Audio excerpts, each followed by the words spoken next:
আমার মা পুজো করে তারপর আমাদের ছাদ বাগান থেকে এগুলো তুলে নিয়ে এসছে ঠাকুর মশাইয়ের জন্য। ও আচ্ছা, কয়েকটা এখন আমাদের রান্না হবে আর এইগুলো যাবে ঠাকুর মশাইয়ের জন্য। ছাদে তুলতে যেতে পারিনি? যাবো, ছাদ বাগানটা দেখাবো তো সবাইকে। সব শেষ হয়ে গেল? সব শেষ হয়ে গেল।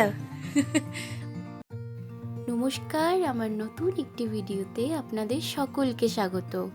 তো শুনতেই পেলেন মায়ের কত অভিযোগ যে আমি নাকি ছাদে আসি না।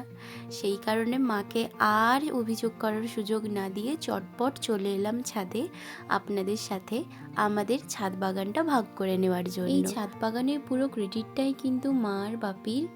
সব সময় দেওয়া, জল দেওয়া, সব কিছুটাই মা আর বাপিই করে থাকে। প্রথমেই দরজাটা খুলেই দেখতে পেলেন কত সুন্দর সুন্দর কাঁচা টমেটো। আর এখানে এই যে রয়েছে বাঁধাকপি, ফুলকপি, ওলকপি। আর এই দেখুন ফুলকপিগুলো কিরকম যেন পরপর 3টে বোনের মতো, বড় মেজো ছোট। আর এই সাইডে রয়েছে ওলকপি, আরও ওই সাইডে অনেক অনেক ওলকপি রয়েছে। তো চলুন আপনাদেরকে পুরো ছাদটাই ঘুরিয়ে ঘুরিয়ে দেখাচ্ছি। প্রথমেই চলে এলাম এই সবুজ সবুজ এক গোছা টমেটোর কাছে।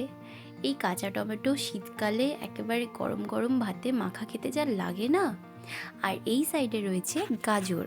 তো গাজরগুলো এখনও যদিও হয়নি, তবে গাছগুলো খুব সুন্দরই হয়েছে। তো আশা করছি তাড়াতাড়ি ফলনও হবে। আর এই দিকে রয়েছে বাঁধাকপি। দেখুন এক সারি দিয়ে একেবারে লাইন দিয়ে লাগানো হয়েছে, অনেক উঠেও গেছে। আর এগুলো এখন আস্তে আস্তে হচ্ছে। আর এই দিকে রয়েছে ওলকপি। ওলকপিও প্রায় অনেক উঠে গেছে, ওলকপিটা আমাদের বাড়িতে বেশিই খাওয়া হয়। আর এই দিকে রয়েছে কাঁচা লঙ্কা। কাঁচা লঙ্কাগুলো কিন্তু বেশ ভালোই ঝাল, কি সুন্দর দাঁড়িয়ে রয়েছে দেখুন একটা একটা, বেশ দেখতে লাগছেও কিন্তু। আর এই দিকে রয়েছে বেগুন। মোটামুটি সব ধরনের সবজিই আমাদের এই ছাদে রয়েছে। আর বেগুনগুলো দেখতে যা মিষ্টি, ছোট্ট ছোট্ট, এদেরকে খাওয়ার আগে দেখেই অর্ধেক মন ভরে যায়। আর নিজের বাড়ির ছাদ বাগানে এত সুন্দর সুন্দর সবজি হলে আর কি কোনো কথা থাকতে পারে। তো চলুন এইবার আপনাদেরকে নিয়ে চলে এসেছি একটা অন্য ছাদে। এইটাকে আসলে ছাদ বলা যায় না, একটু বাড়তি জায়গা ছিল, সেখানেও আমার বাপি ছাদ বাগান করে ফেলেছে। আসলে কোনো জায়গায় বাদ দেয়নি, গাছের বড্ড নেশা মা আর বাপি দুজনেরই। আমাদের বাড়িতে যখনই কেউ আসেন তখনই মা আর বাপি বলে যে চলুন আপনাদেরকে একটু ছাদটা ঘুরিয়ে নিয়ে আসি। আর তখনই মা তাদেরকে নিজেদের এই শখের কথা বলে। আর যাওয়ার সময় হাতে করে 2টো সবজিও দিয়ে দেয়। আর সকলে খুব খুশিও হন। সাথে একটাই কথা যে আপনারা সময়টা পান কখন। আসলে আমাদের বাড়িতে শুধু শীতকালে নয়, সারা বছরই মোটামুটি কিছু না কিছু সবজি ছাদ বাগানে হতেই থাকে।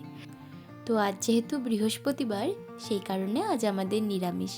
তাই মায়ের তৈরি শুক্তোর রেসিপিটা আমি আপনাদের সাথে ভাগ করে নিচ্ছি।